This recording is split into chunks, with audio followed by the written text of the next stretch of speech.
Good morning সবাইকে জানাচ্ছি বিজয়া দশমীর শুভেচ্ছা। সবাইকে শুভেচ্ছা জানিয়ে আজকে ব্লগটা শুরু করছি। সোনামা সকালবেলা দেখো ঘুম থেকে উঠে স্নান টান হয়ে গেছে, উঠে এখানে দেখো খাওয়া দাওয়া করছে। আমারও উঠে পুজো টুজো হয়ে গেছে, এখন কিন্তু বাজে 10টা। আজকে আমরা অনেক লেট করে সবাই ঘুম থেকে উঠেছি। আর মুখটা দেখছো কীরকম ফুলে গেছে আমার ঠোঁটটা। শরীর প্রচণ্ড টায়ার্ড ফিল হচ্ছে, খালি ঘুম পাচ্ছে আর কিছু কাজের কোনো এনার্জি নেই। স্বাভাবিক, পুজোর পর তো প্রত্যেকটা মানুষেরই ঠিক এটাই হয়। যাই হোক, ও একটুখানি আমান টামান খেয়ে নিয়ে এখানে ব্রেকফাস্ট করছে, একটা হাফ বয়েলড ডিম আর ব্রেড বাটার। এটা হচ্ছে সবচেয়ে ফেভারিট ব্রেকফাস্ট। এ দেখো আফটার পুজোর অবস্থা, এই সমস্ত কাজ এখন করতে হবে, যেটা আমার একদম ভালো লাগে না। বাট কিছু করার নেই, রোজ রোজ পড়েছি, ছেড়েছি, বেরিয়েছি, সব কিছু জড়ো হয়ে আছে। নট অনলি দেয়ার, এখানটাও এই অবস্থা।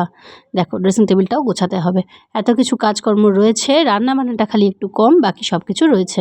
এখানে তেলটা গরম করতে বসিয়েছি, ওদিকে ভাত টাত হয়ে গেছে। ভাবছি ইলিশ মাছের মাথা, ইলিশ মাছের মাথাগুলো রয়ে গেছিলো, এই কদিন তো খাওয়া হয়নি। একটু ভাবলাম পুঁই শাক দিয়ে আজকে করে ফেলি। এখানে আমি স্নান টান করে চলে এসেছি সব কাজকর্ম সেরে খেতে। আর মেয়ে দেখো ধেই নাচুনি নিচেই চলেছে।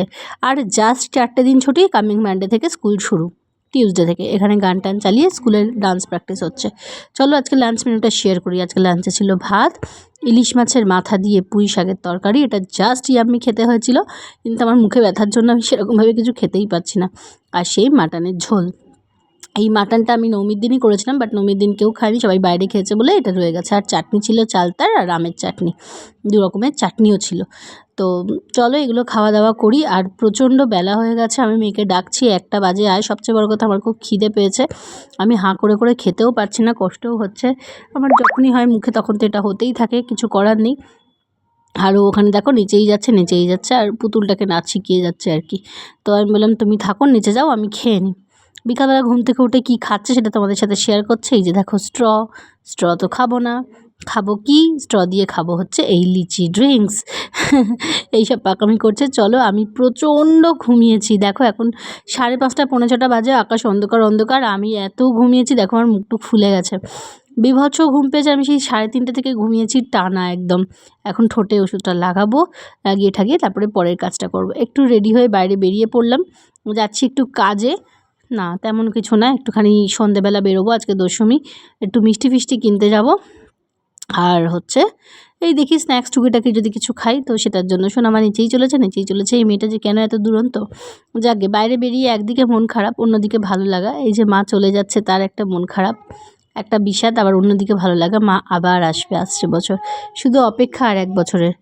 আর এদিকে রাস্তাতেও দেখো এত আলো আছে এখনও পর্যন্ত, বেশ ভালো লাগছে এটাই। মোটামুটি লক্ষ্মী পুজো অবধি পুজোর রেস্টটা থাকবে, তারপরে তো আবার ব্যাক টু ওয়ার্ক। অলরেডি শুরু হয়ে গেছে অনেকের অনেক কিছু কাজকর্ম, যাদের অফিস তাদের শুরু হয়ে গেছে। লক্ষ্মী পুজো অবধিই ছুটি, ব্যাস। তারপরে আবার সবার স্কুল কলেজ পড়াশোনা চাকরি সব কিছুই আবার নিজের মতো জয়েন করতে হবে।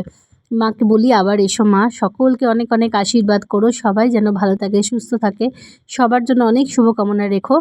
তোমার ভালোবাসা থেকে যেন কেউ না বঞ্চিত হয়, সবাই যেন তোমার আশীর্বাদ প্রাপ্ত পায়, সেটাই মানে প্রার্থনা করি। আসতে যেতে আরও একটা ঠাকুর দেখলাম, এর প্যান্ডেলে এখনও আছে, এটা একটা আনন্দের জায়গা। দেখো কতগুলো ঠাকুর আজকে বেরিয়ে গেছে। এই ঠাকুরের মুখটা এত সুন্দর না, সাবেকি আমি না দাঁড়িয়ে পড়েছিলাম, জাস্ট মানে ঠেলায় করে নিয়ে যাচ্ছিলো দেখে আমরা দাঁড়িয়ে পড়লাম।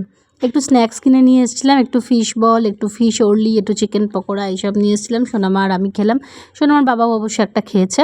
খাওয়া দাওয়া করে একটু চা করলাম, চাটা খেলাম, তারপরে বসে সবাই মিলে অনেকক্ষণ আড্ডা দিচ্ছিলাম, ক্যারাম খেলছিলাম। তারপরে চলে এলাম ডিনারে। ফেরার সময় একটু রুমালি রুটি কিনে নিয়ে চলে এসেছিলাম, মাংস আর রুমালি রুটি, আর বিজয়া স্পেশাল মিষ্টি তো খেতেই হবে, তাই একটু মিষ্টি। আবার দেখো সেই এক জিনিস খেলেই যাচ্ছে, একটুকুও কথা শোনে না এখন আর। দেখো আমার মুখটা এরকম ব্যথা হয়ে আছে, হাঁ করতে গেলে কষ্ট হচ্ছে। আর কি বলবো, একই কথা, মানে কেন যে আমার সাথেই এসব হয়। পুজোর সময়তেও আমাকে একটু ছাড় দিল না। আর কি অসুখ, কী থেকে হয়, কেন হয় আমি জানি না।